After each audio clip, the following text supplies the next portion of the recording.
So today we'll talk about World War II. So we just came out of World War One. It was a terrible war, and now we are like in a ceasefire. And then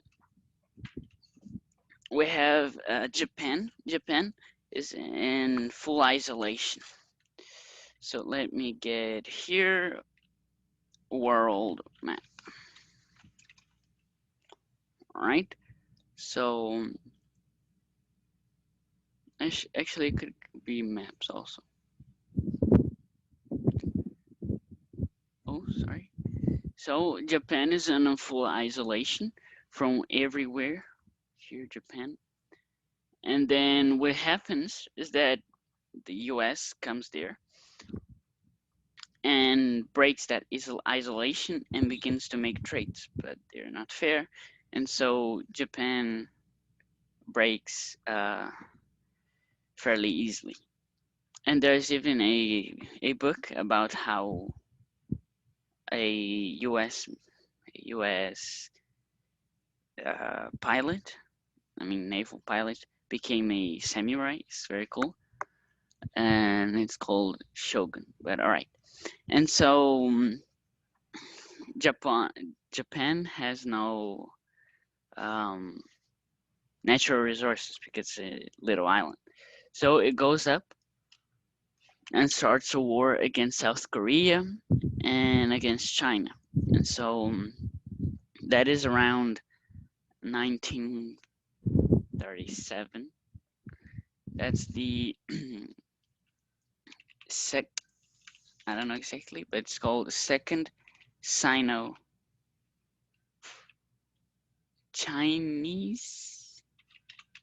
War. I don't know if it's 37. Uh, yeah, it was. Yeah, 1937 to 1945. And 9 of September of 1945. All right, that's when the war ends. The Second World War ends. And so now it's fighting against China, and it's going very fast. And now China was having a internal fight,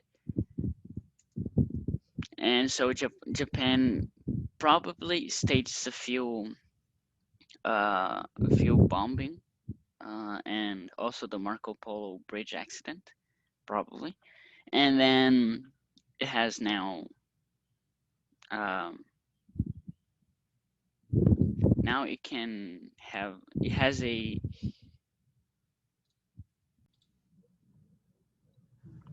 I couldn't remember the word. Now it has an excuse to begin a war, and it's going pretty well for Japan. But uh, it got Japan's eyes got too big, and so it went for the Philippines, New Guinea, Solomon Sea, and all of this, and um, they wanted to get Pearl Harbor, Pearl Harbor. I don't know where that is. Uh, where is Pearl Harbor? Oh, here.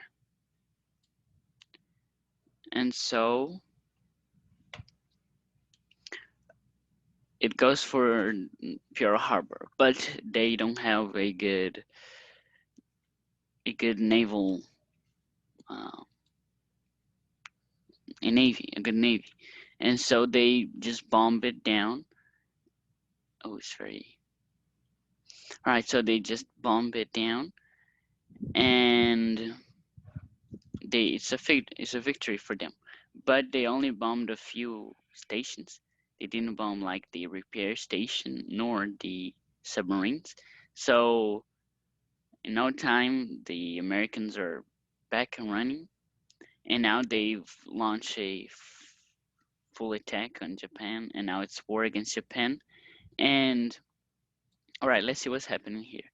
So after the war, Germany lost, obviously, and Italy we studied was first with German and Japan, and then went to the other side. and now it was with France and Britain. And so German had to pay a huge debt and had to retreat from the Rhineland, couldn't have air force. And it was very bad for Germany. And then Hitler was born, and he didn't like what was happening.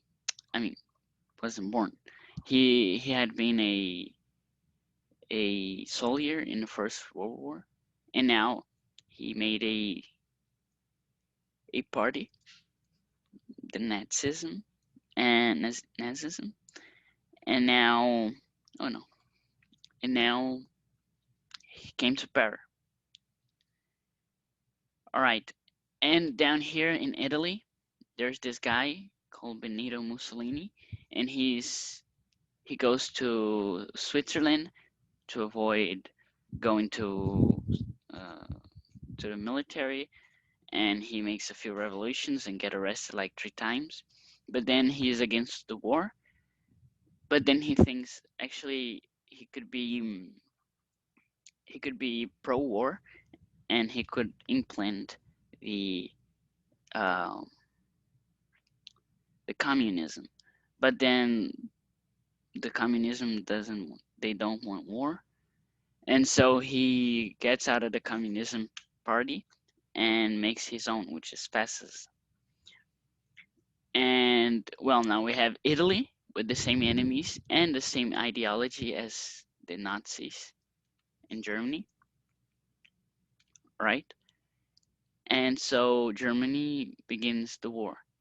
So, like the First World War, knows it's gonna have to fight against Russia and France. So it begins with France, and to no surprise, they go through Belgium and the Netherlands and take over. And so France was very proud of winning the World War One, so they didn't change much things.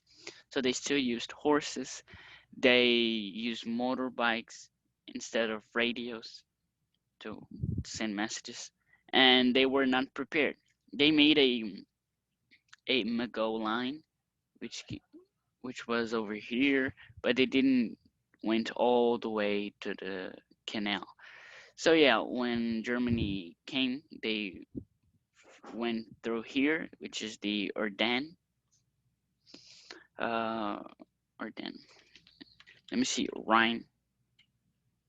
Rhineland. So the Rhineland was that this was the Rhineland where Germany had to demilitarize, aka get out. And in the Ardennes part, which is this, here is where the German force came in, and they fought the French and the British. They fought a lot, but there came the Blitzkrieg, and so the Panthers and all of that, and they couldn't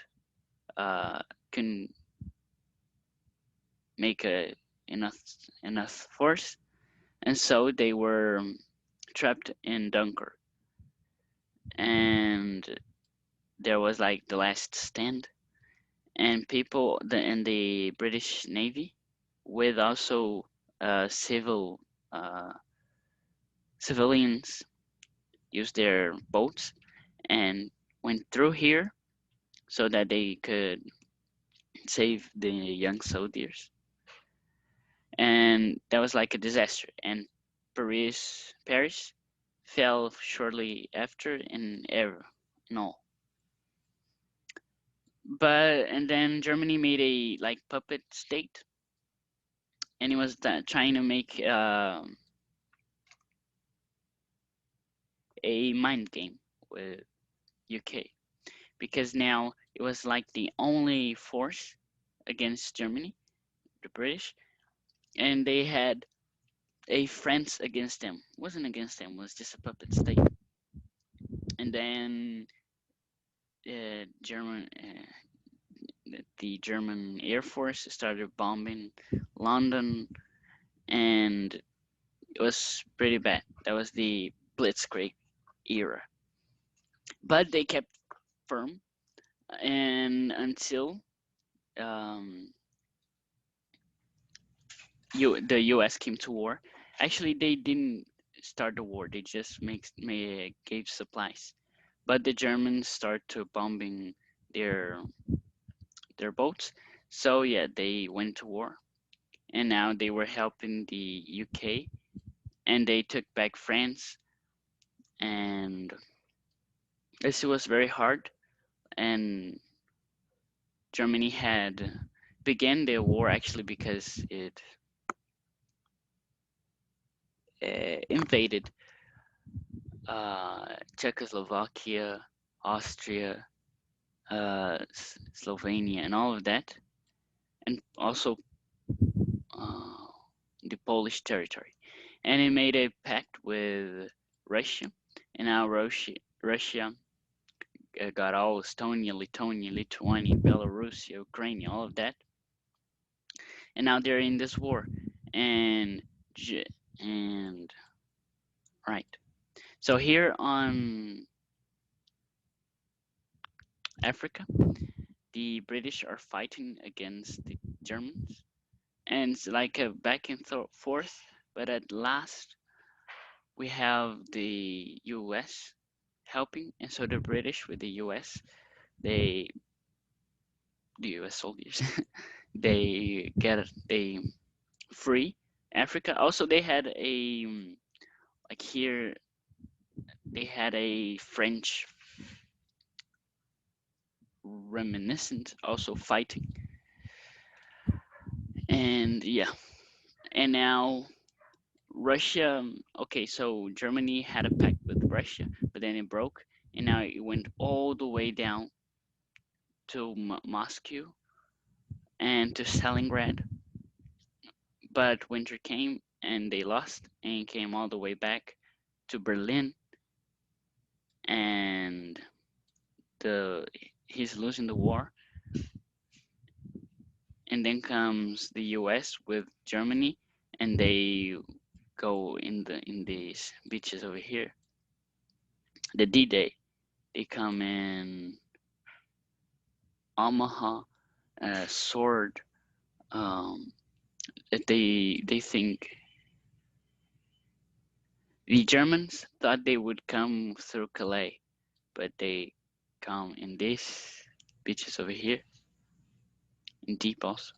But yeah, it was a very hard fought, but at last they won. And now the next thing we will study is the Cold War. What happened when the Second World War was finished? Oh, and the most important part. So yeah, they were fighting and fighting, and now everyone fall but Japan.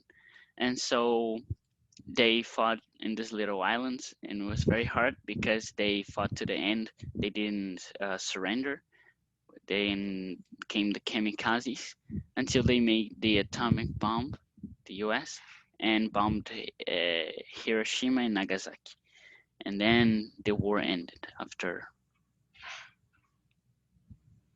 a lot of years and 80 million uh, casualties. The war finally ended.